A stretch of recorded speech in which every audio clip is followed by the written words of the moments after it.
Here we go. Hold on tight, boys. Oh!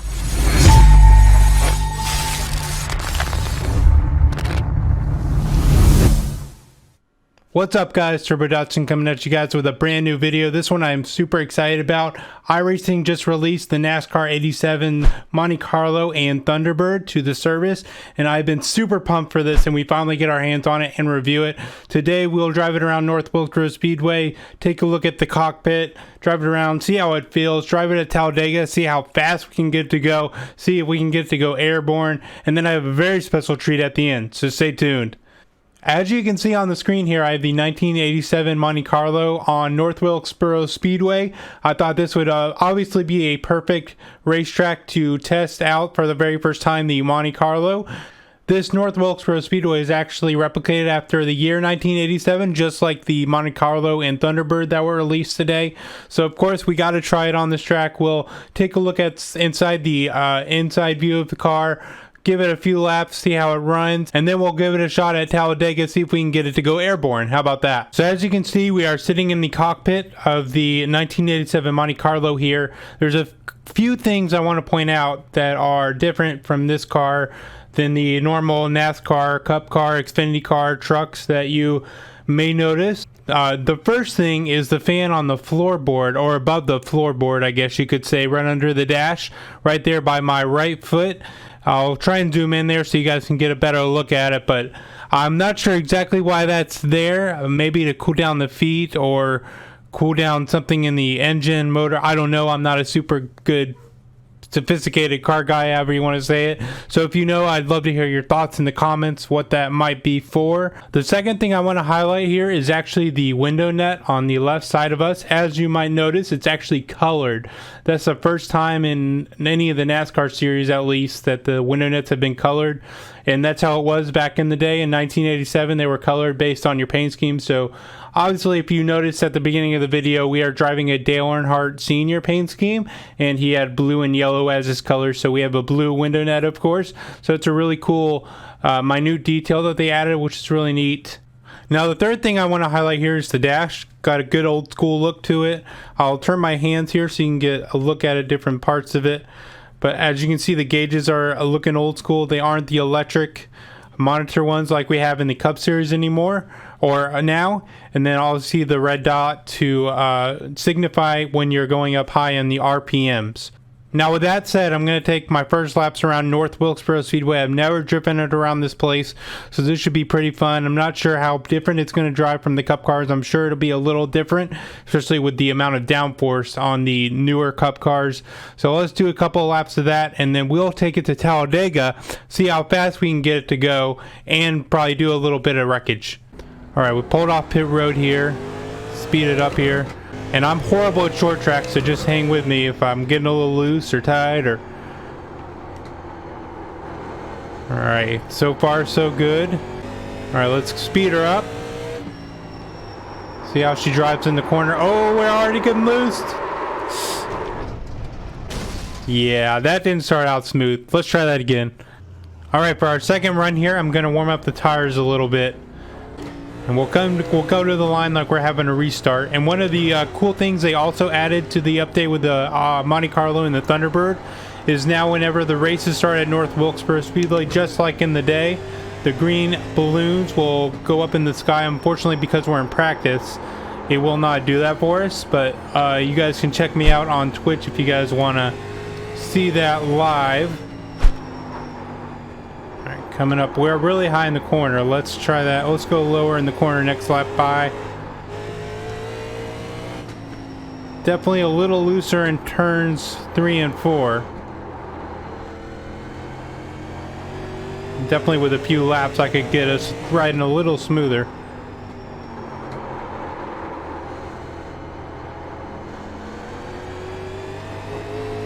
And there we go. That's the lap around North Wilkesboro Speedway in the 87 Monte Carlo. Sweet. Now let's jump into Talladega. Alright, we're here at Talladega Motor Speedway in the 1987 Monte Carlo as we pull off the pit road here. Now, there's a couple things we want to do while we're here. One, I want to see the highest speed we can get it to go given that there are no restrictor plates on these cars in 1987. The restrictor plates weren't added till 1988 after Bill Elliott broke the speed record, qualifying record of 212 miles per hour in 1987 in a 1987 Thunderbird.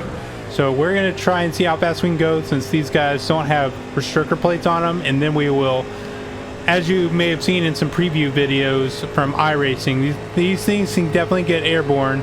So we're going to try that out and have some fun. But let's try and see how fast we can get it to go first. Alright, so we're coming to the line here at Talladega Speedway on our first lap, and we are at 199 so far. Let's see how much speed we can hold in the corners. You can definitely feel these cars are a little looser and can spin out a little easier if you turn the car a little too much. So you definitely got to use a little more car control in the corners here. Now let's see, we're at 199, 201, 202, 203, 204. Alright, looks like we can go 204 here in these cars before you got to turn. And like I said, these things you can definitely feel it in the corners with the less downforce. So that looks like we can get to 204. Now let's go have some fun and wreck this thing and see if we can get it airborne, or see what it looks like without a restrictor plate when it hits the wall or spins out. Alright, we're coming on the backstretch. I'm just going to take a sharp left and see what happens. So hold on, boys. Let's go. Full throttle. Oh, and we're just spinning around in circles. Nothing too exciting there.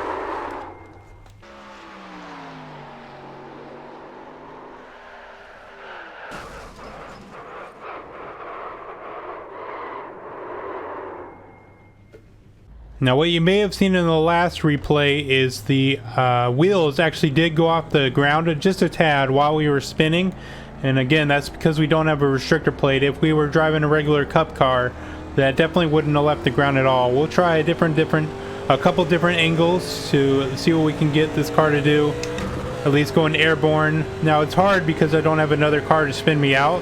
If we had another car to spin me out, then it would be very easy to make this thing go airborne. But let's see how easy we can, or how difficult it is to try and get this thing to go airborne by itself. Next time I'm gonna go off a spin off in the turn once we gain a little more speed, and see if we can get it to go airborne or flip or anything like that. And then we'll try the tri-oval as well, because going through the tri-oval you definitely lose a little air and get a little loose there as well. So let's try the turn first, then we'll give the tri-oval a try. Alright, we're going in the turn. I'm going to take a sharp left again and see if we can go up the racetrack. Oh, you definitely saw the tires go off on the right side a little bit, but that was it.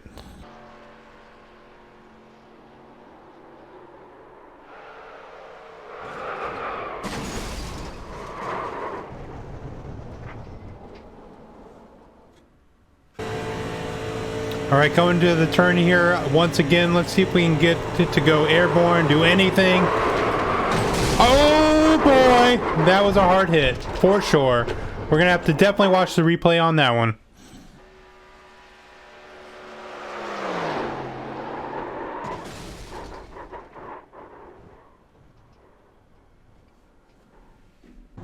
So on that last wreck, we definitely got all four tires off the ground, just didn't do any barrel rolls. But again, as you can see, without the restrictor plate, that would have never happened in today's NASCAR. So you can definitely see how the cars are a lot lighter without the restrictor plate. Now we're gonna do a final test here on the tri-oval, see if we can get anything different or if we'll have the same results. So let me get the car up to speed and then we will try it maybe once or twice. Alright, we're coming up on the tri-oval. I'll take a hard left and see what happens. Here we go. Oh, we almost went off. Our right sides definitely went off the ground. Let's watch that replay.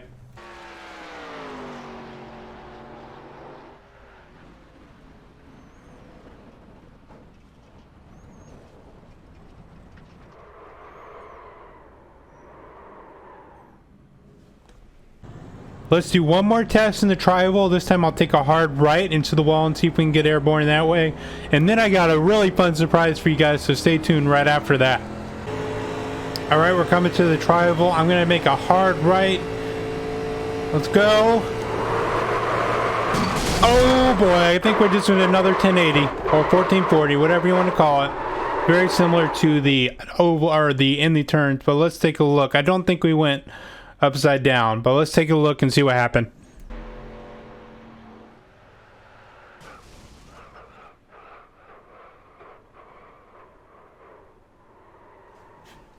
Okay, so now we are at the Autodromo Nazionale Monza racetrack, I think is how you say it. I probably butchered it, but if I did, let me know how to correctly say it in the comments. Now you might be wondering, why in the world are we here in the 1987 Monte Carlo? Well, we are on the oval version, and on the oval version of the racetrack, there's a grassy area off turn 2 to the left that if you go off it correctly, you can get your car super airborne. So I thought, since we don't have any restrictor plates on the 87 Monte Carlo, why not try and have some fun with it? We're gonna launch this car a couple times, see if we can get some air and have some fun with it. Now as we drive around to turn 2 here, I just want to give a quick reminder, I am on Twitch, so if you guys want to see me race this car live and see it in action, maybe get it actually airborne, make sure you follow me on Twitch. The link is in the description. Now let's go see how high we can get this and have a little fun. Here we go. Hold on tight, boys. Oh my goodness, we went super far. We are totally gonna watch the replay, and we landed on all 4. I think we might be stuck on the fence. Let's take a look. All right, here we go. Here's the replay. Hold on, boys, we're going high. Oh my gosh, look how much air we got. Nice. And we're grinding on the fence, Tony Hawk style. Nice. Looks like we did land on the ground. Let's try a different view. Maybe we can figure out if we actually landed on the ground or not.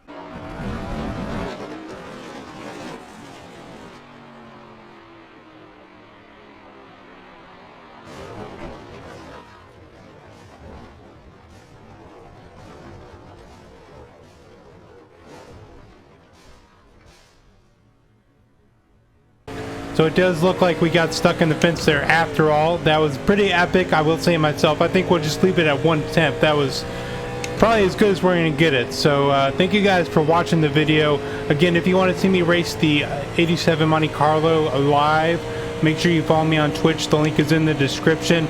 If you guys enjoyed the content, make sure you subscribe if you haven't already, and drop a like if you guys enjoyed, and I'll see you in the next video. Later.